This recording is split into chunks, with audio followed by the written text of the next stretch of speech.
Salve, salve, galerinha! Sejam bem-vindos para mais um vídeo do canal Área dos Animes e hoje vamos continuar falando sobre Kimetsu no Yaiba.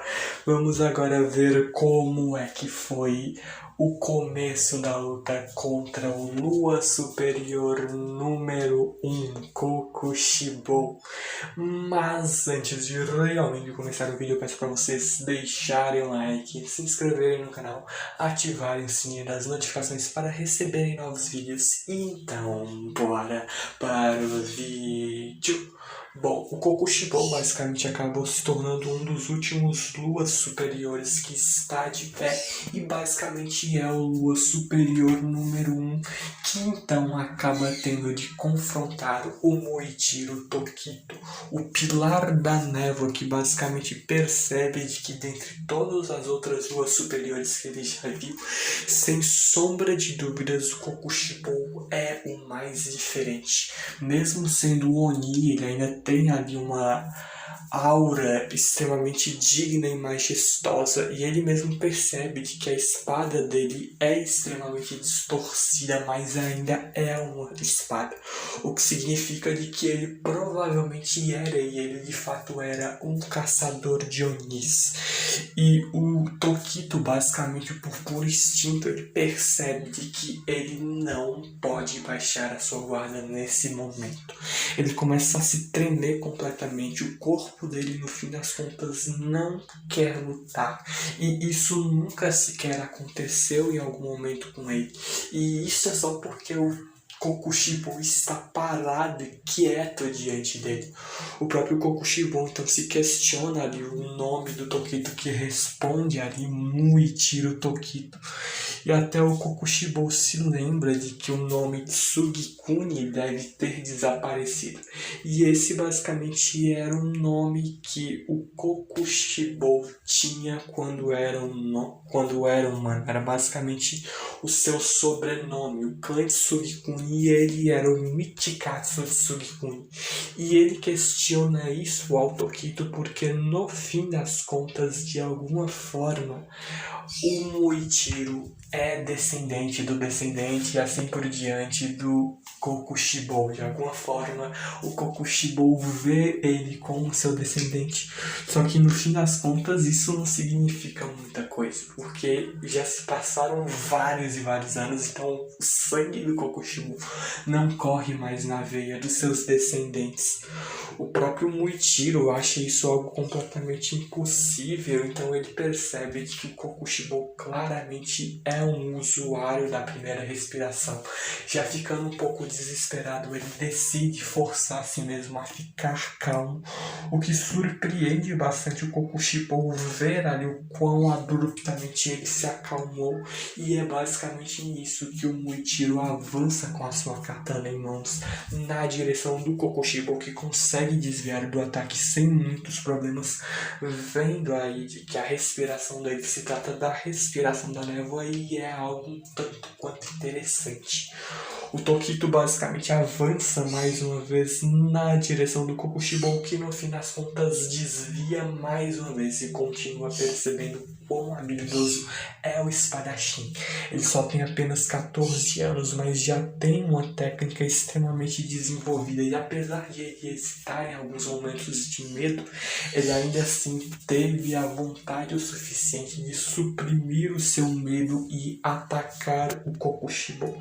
O Kokushibo, que até aí já esperava isso de alguém como seu descendente, apesar de ter um pouco, o sangue dele enfraqueceu com o decorrer das gerações, só que o próprio Muichiro vê, pô, tu tá de brincadeira, porque ele sabe de que se ele seria descendente do Kokushibo, isso é há muitos e muitos séculos atrás.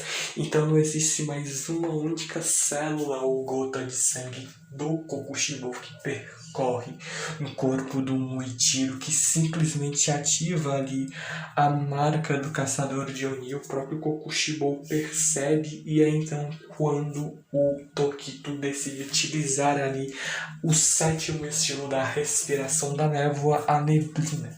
Ele simplesmente começa a liberar uma neblina que iria enebriar um pouco ali os sentidos e a percepção do Kokushibo, que nunca havia visto esta técnica antes, e já é rapidamente surpreendida por uma tentativa de corte bem inesperado do Tokito. Só que ele rapidamente consegue desviar. Ele percebe de que é uma técnica um tanto quanto irritante por ser tanto quanto difícil ali de desviar de certos golpes. Ela é algo bem elegante e bonito, e é aí de que o Kokushibo, não querendo desapontar o seu inimigo, vendo quão elegante ele luta, ele decide então desembainhar a sua espada para enfim começar a lutar. E é aí que a gente simplesmente vê a entrada da respiração da lua. Ele simplesmente desfere ali um ataque cortante com várias pequenas lâminas menores em forma de meia-lua na direção do Tokito, simplesmente cortando o braço do caçador de Oni.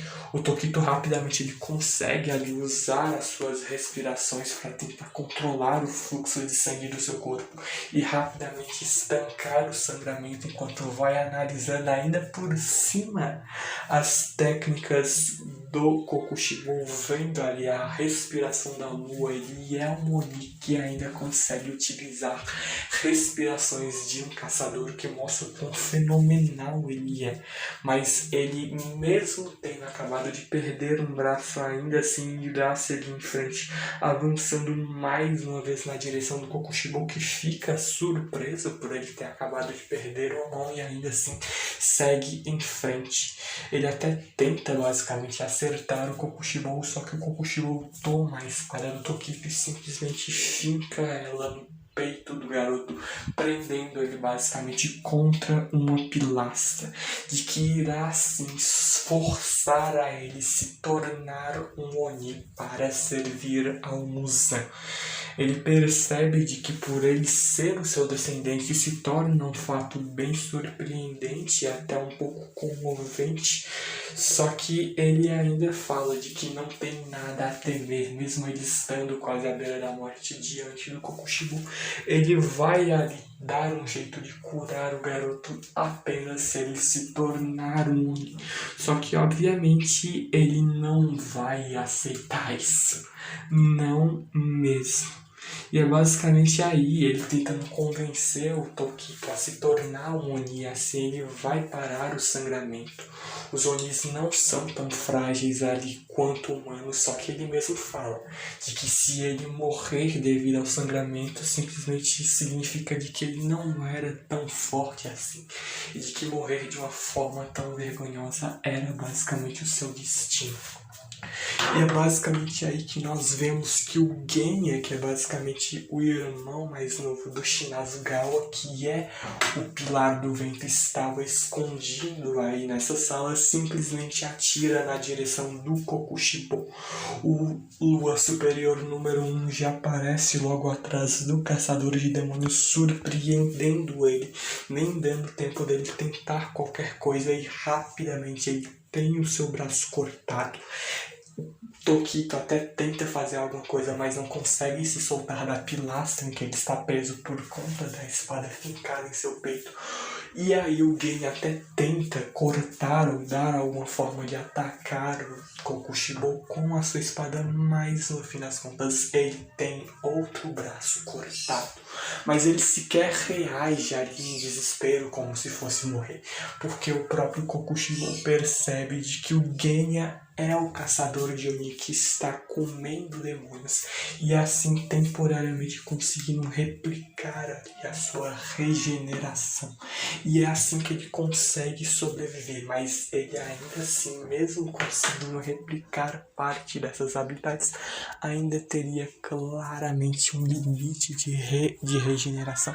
Caso, por exemplo, tivesse o seu peito cortado, dividindo ali a parte de cima do seu corpo da sua parte parte de baixo. E ele ainda assim percebe de que ele não morreu e é algo bem interessante. Mas o Kokushibo conhece alguém que já havia cerca de 300 anos atrás usado essa mesma técnica e sabe que quando cortou esse caçador ao meio, ele perdeu todo o seu sangue e assim morreu. E é basicamente aí de que o Gen até tenta se rastejar para pegar a sua espada de volta, enquanto o Kokushibo xinga ele de ser uma imitação barata de um demônio e iria então cortar e matar o Genya, se não fosse então a chegada dele. Shinazugawa Sanemi, o Pilar do Vento, simplesmente chega para salvar o seu irmão e ele veio ali com o vento disposto a cortar a cabeça do Kokushibo. Ele então basicamente salva o seu irmão, vendo ali de que ele é realmente bem patético e ele ainda assim percebe de que não conseguiu ali chegar ao ponto, porque ele não conseguiu chegar ali para matar a sua mãe, porque no fim das contas ele estava mais disposto a salvar os seus irmãos. Foi por isso que no fim das contas, mesmo que ele não quisesse, ele acabou sendo forçado a fazer isso, porque ele via de que não teria mais volta. A mãe deles acabou sendo transformada num Oni e o Shinazugawa foi forçado a matá-la para proteger o seu irmãozinho mais novo.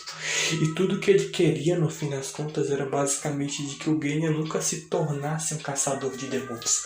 Por mais que ele se tornasse extremamente odiado, por mais que ele acabasse não dando tanto valor ou não demonstrando amar tanto seu irmão, o Shinazugawa queria ao menos de que o seu irmão Genya pudesse ter uma vida na qual ele iria viver até um bom tempo, iria casar e iria ter filhos.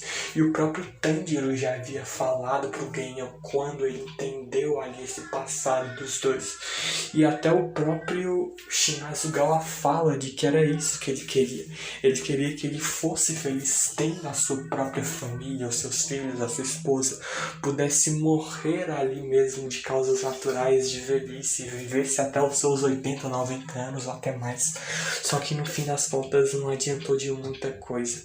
Ele não pensaria, ele não conseguiria esperar de que seu irmão iria tomar essa atitude. O próprio Gen até se desculpa por causa disso. E até quando o Kokushibo vê o quão nostálgico caçadores de demônios que são irmãos, ele já tem uma certa experiência com isso, mas ele basicamente agora vai confrontar o Shinazugawa com uma raiva absurda, vai sim querer fatiar o Kokushibo em vários pedaços por ele ter cortado o seu irmãozinho. E ele basicamente até começa a avançar contra o Kokushibo, que manda basicamente uma lâmina dele da respiração da lua na direção do Shinazugawa, que consegue desviar ali de uns golpes. Ele começa a vir de forma bem atlética, passando até mesmo por debaixo das pernas do Kokushibo, que ainda assim desvia de um outro ataque do Shinazugawa. Os dois começam ali a esse impasse, quando a gente vê especificamente a espada do Kokushibo com nojenta o próprio Shinazugawa acha.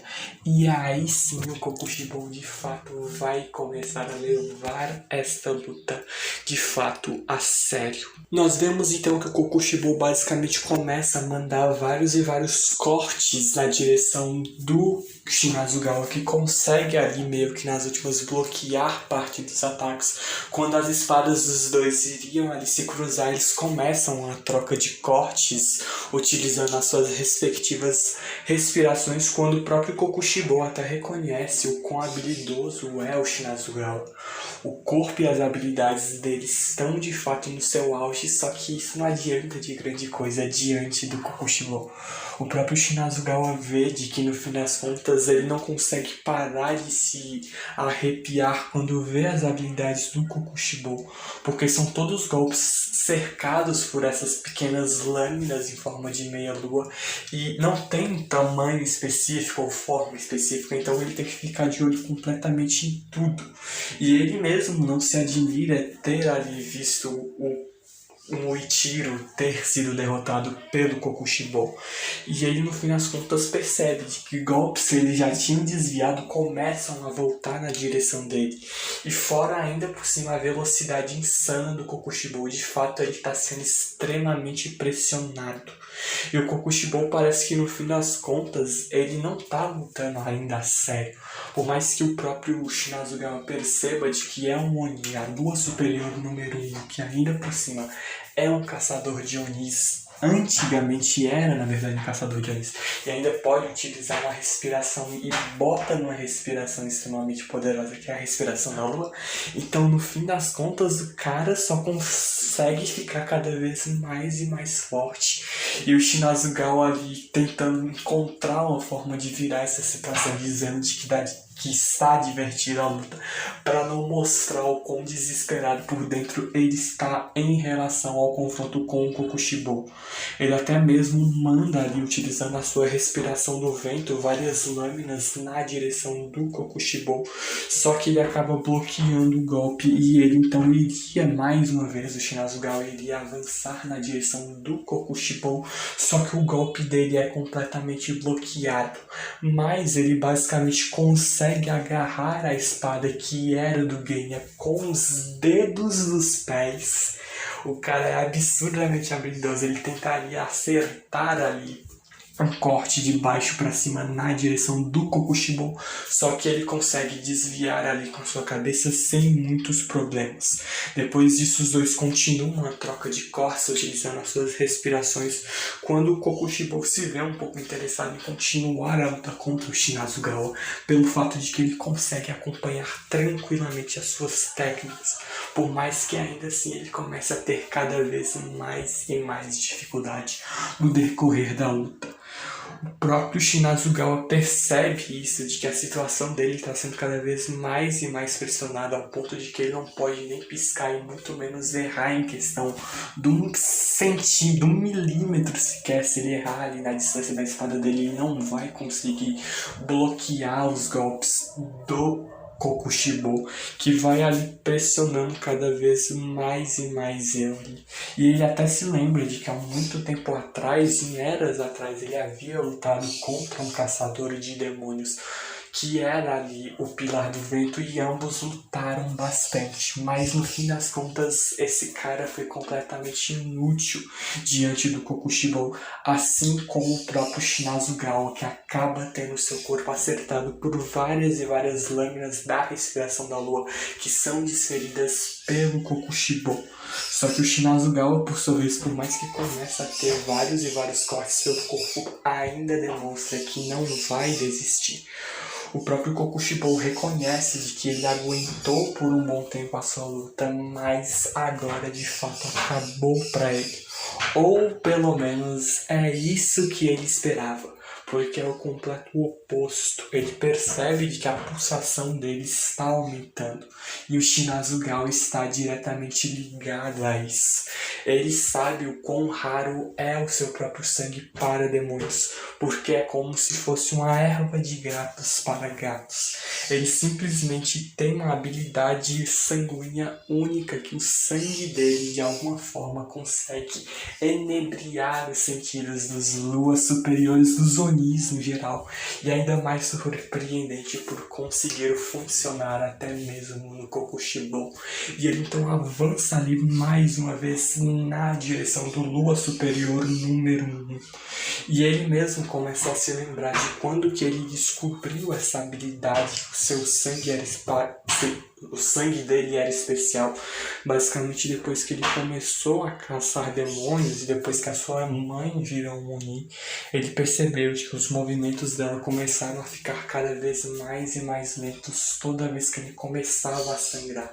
E esse é basicamente o efeito ali do sangue ali do Shinasugawa. Ele tem um efeito que consegue meio que atordoar os sentidos dos Onis, seja lua superior, inferior ou demônios ainda mais fracos. Então ele tem uma habilidade que é de fato extremamente útil, que não depende das suas respirações. E assim ele conseguiu uma grande vantagem diante de vários outros inimigos.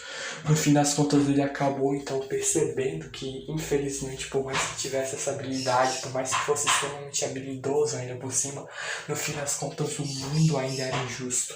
Quando ele se tornou um caçador de Onis, ele e o seu parceiro acabaram tendo que basicamente lutar ali contra o Lua Inferior número 1, só que o Masashika, que era basicamente o parceiro do Shinasugawa, acabou morrendo em combate e o Shinasugawa, por conta disso, se tornou ali, por ter derrotado o Lua Inferior número 1, ele se tornou então um Hashira, o pilar do vento. E ele basicamente acaba ali continuando a sua luta contra o Kokushibo, levantando ali a sua lâmina na direção do Oni, tentando cortar o seu pescoço, só que ele consegue ali desviar do golpe sem muitos problemas e ele fica surpreso. O Kokushibo fica bem surpreso por ver e que o Shinasugawa, mesmo estando completamente ferrado, ele ainda por cima consegue continuar lutando e ele nunca viu também essa habilidade sanguínea do sangue do Kokushibo, do sangue do Shinasugawa, no caso, conseguia inebriar os sentidos de um demônio. Mas ainda assim não vai ser provavelmente o suficiente para parar o Kokushibo. Por mais que o próprio Shinasugawa tenha conseguido parar o seu próprio sangramento sozinho, utilizando basicamente os seus próprios músculos, ele tensionou e flexionou os músculos ao máximo para evitar que as entranhas dele saíssem para fora. Ele simplesmente estancou as feridas com a pura força dele, utilizando também as respirações para controlar o fluxo de ar que entra e sai do corpo dele, também o fluxo sanguíneo.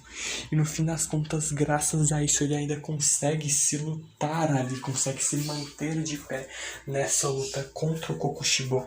O Shinasugawa até tenta ali partir na direção mais uma vez do Kokushibo, só que ainda assim ele consegue pisar na lâmina do Hashira, deixando ele completamente sem brecha alguma, estando diante dele a sua própria morte. Só que a gente basicamente começa a ver um pouquinho mais ali do pequeno flashback do Shinasugawa, de quando ele acabou se tornando um Hashira e foi para a primeira reunião dos pilares. Ele basicamente ficou com uma grande raiva do líder ali dos Hashiras, porque ele estava ali com uma expressão extremamente feliz, ele estava sorrindo enquanto várias e várias outras pessoas arriscavam as suas vidas e morriam. E no fim das contas ele tinha raiva, por exemplo, do líder dele, porque no fim das contas ele não sujava as suas mãos, ele não colocava as suas vidas em risco, no fim das contas ele apenas deixava tudo a serviço dos outros. E ele mesmo achava isso, ele fala na cara do próprio líder dos caçadores de Oni sem nenhum problema, o Oyakata, ele responde completamente na cara do seu próprio mestre, sem se importar com o que ele fosse dizer, por mais que os outros Hashiras tentassem ali mudar um pouco do ponto de vista dele.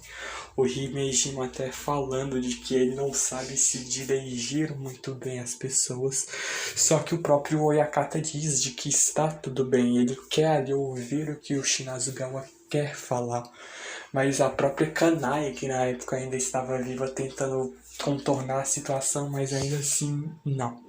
Ele quer ouvir o que o Shinasugawa tem a falar sobre ele, e ele continua falando, dizendo de que tudo que o Oyakata faz é uma verdadeira farsa, de que ele só vê todos os espadachins que ele controla como se fossem meros peões de um jogo, que ele simplesmente deixa todo mundo se sacrificar.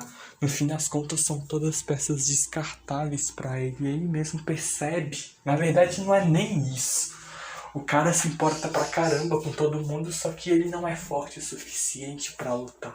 Ele mesmo sabe disso e sente certa dor por conta de ser, de certa forma, inútil, porque ele é simplesmente só um líder, mas ele ainda assim sabe de que vai tentar fazer o que ele puder com o que ele tem. E o Shinazugawa, no fim das contas, não conseguia entender, basicamente, o peso que tinha sobre os ombros do Oyakata. O Oyakata até se desculpa ali, dizendo de que ele já tentou usar ali uma espada, ele já tentou ali lutar para se tornar um espadachim, mas no fim das contas o corpo dele nunca aguentou ali o suficiente para ele conseguir lutar ou portar uma espada por muito tempo. Ele mesmo diz que, se possível, gostaria de ser como o Shinazugawa, porque ele é alguém que é extremamente forte, extremamente habilidoso, ele aprende rápido, completamente diferente do Oyakata, que não tem nenhuma habilidade para se tornar um espadachim.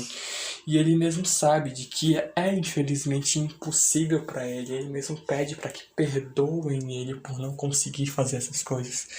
E depois disso, o próprio Shinazugawa, vendo o quão sincero é o Oyakata, ele deixa ser falado mal pelas outras pessoas, e ele ainda assim vai colocando mais lenha na fogueira, porque ele sabe de que nunca vai ser tão forte assim, mas ele ainda assim reconhece as suas próprias fraquezas e segue em frente.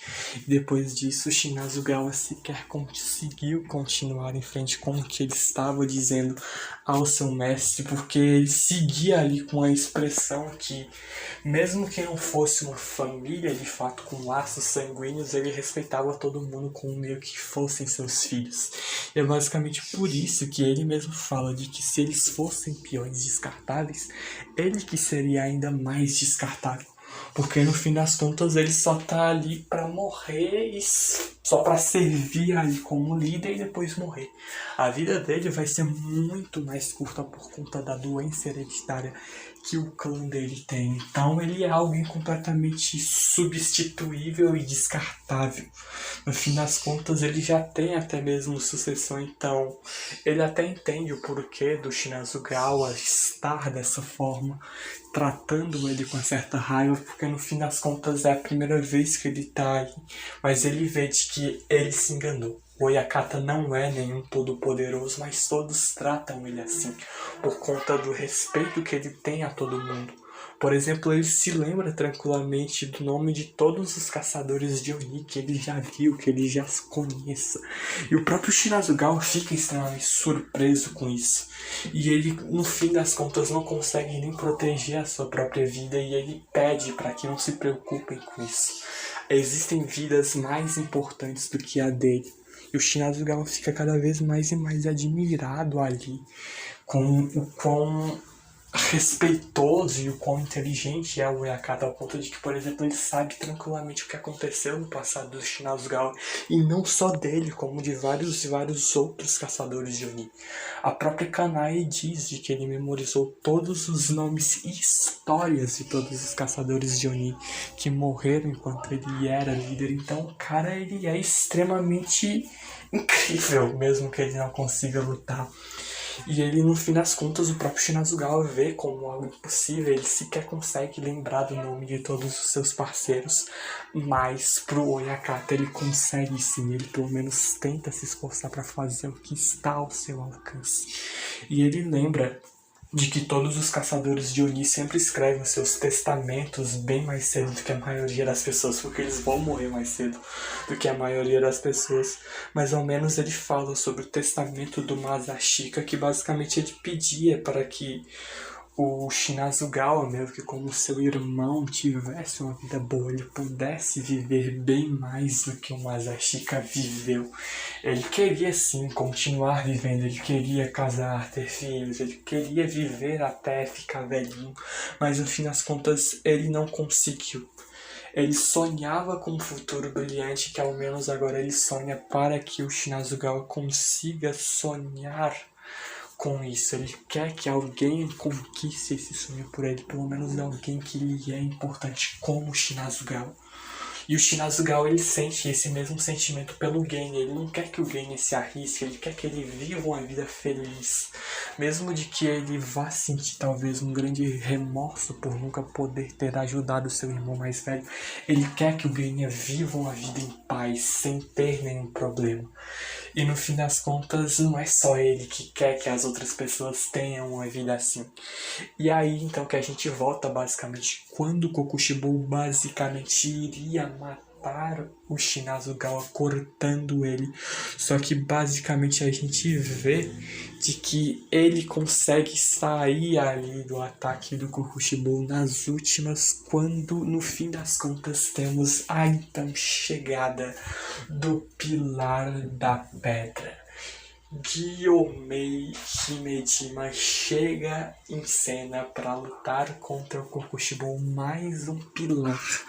Já vão ser 3 Hashiras contra um único Lua superior, mas olha o quão forte é o Kokushibo. Mas infelizmente a gente já vai encerrando o vídeo por aqui, ainda tem muito mais coisa em relação a esta luta, mas eu já infelizmente tenho que deixar vocês por este vídeo.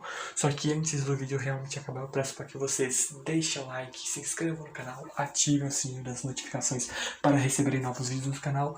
Eu espero vocês no próximo vídeo. Deixem aí nos comentários se vocês querem ou não mais Kimetsu no Yaiba, que eu estarei trazendo cada vez mais para vocês. E então, falou, valeu e fui!